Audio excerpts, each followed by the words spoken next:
Olá, pessoal, eu sou a Adriana, psicopedagoga, sejam bem-vindos novamente ao canal. Hoje nós vamos falar sobre como elaborar um material para trabalhar fração.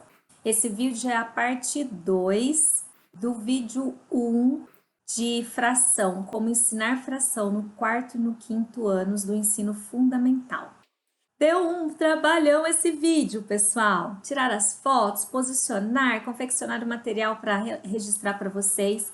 Por isso, eu peço que vocês me estimulem dando seu like, compartilhando esse vídeo e se inscrevendo no canal, caso você não seja inscrito, ok?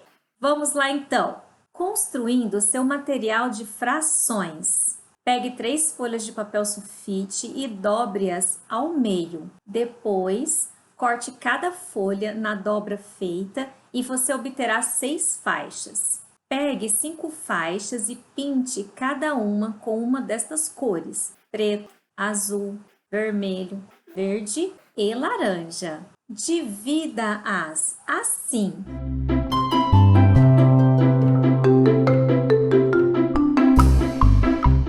É importante que vocês entendam com clareza o que eu vou ler nessas duas próximas imagens, para que vocês possam ajudar com perfeição seus filhos ou seus alunos, tá bem? Quando dividimos uma figura em duas partes iguais, cada uma delas é a metade da figura inteira. Na forma de fração, representamos por 1/2 e lemos 1/2 ou metade. Quando dividimos uma figura em 3 partes iguais, cada uma delas é a terça parte da figura inteira. Na forma de fração, representamos por 1/3 e lemos 1/3.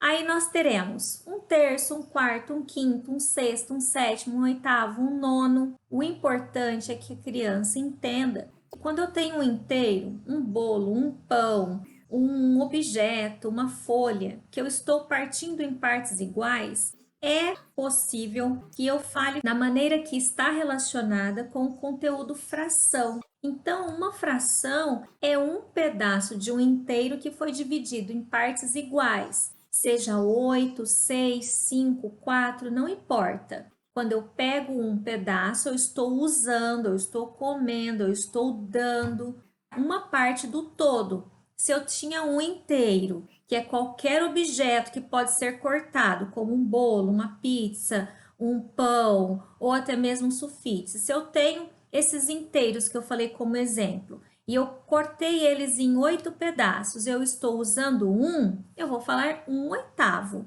Se eu estou usando 2 pedaços, 2/8. E assim sucessivamente. E se eu pegar os 8 pedaços? Eu peguei o inteiro, o total, a unidade toda, eu usei a unidade toda que foi dividida em 8 pedaços. Eu vou apresentar para vocês agora 3 dicas para vocês utilizarem dentro da sala de aula ou com seus filhos. Dica número 1. Monte o material junto com seus filhos ou alunos.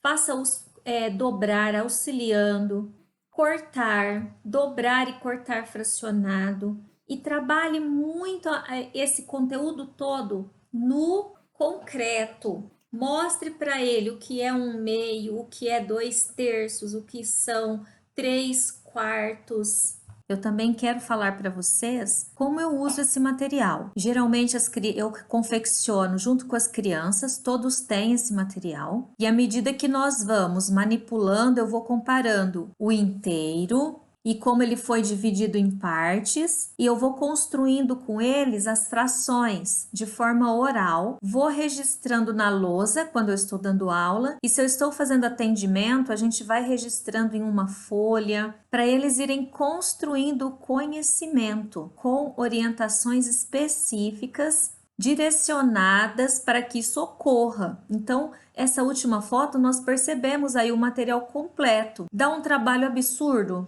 em relação a fazê-lo em sala de aula? Dá, mas o resultado é extremamente positivo. Então, eu indico que vocês façam. Dica número 2. Explore amplamente o material com a criança antes de fazer atividades digitadas. Você precisa ter certeza que ela está entendendo esse processo de dividir um todo em partes. Dica número 3. São duas perguntinhas que você pode explorar com seu filho, com seu aluno ou em sessões de intervenção psicopedagógica ou pedagógica. Como se chama cada parte de uma figura dividida em 4 partes iguais? 1/4, muito bem. E quando dividimos uma figura em 5, 6, 7, 8 e 9 partes iguais? 1/5, 1/6, 1/7, 1/8 e 1/9. Nessa série de vídeos sobre como trabalhar fração em sala de aula, em casa, em aulas de reforço com seu filho ou com seus alunos que você atende particular, ou em sessões psicopedagógicas de intervenção focada na dificuldade específica do seu cliente ou do seu paciente, nós iremos trabalhar a situação do diálogo dessa fração em sociedade, no dia a dia. Eu te espero no próximo vídeo. Um abraço e até mais!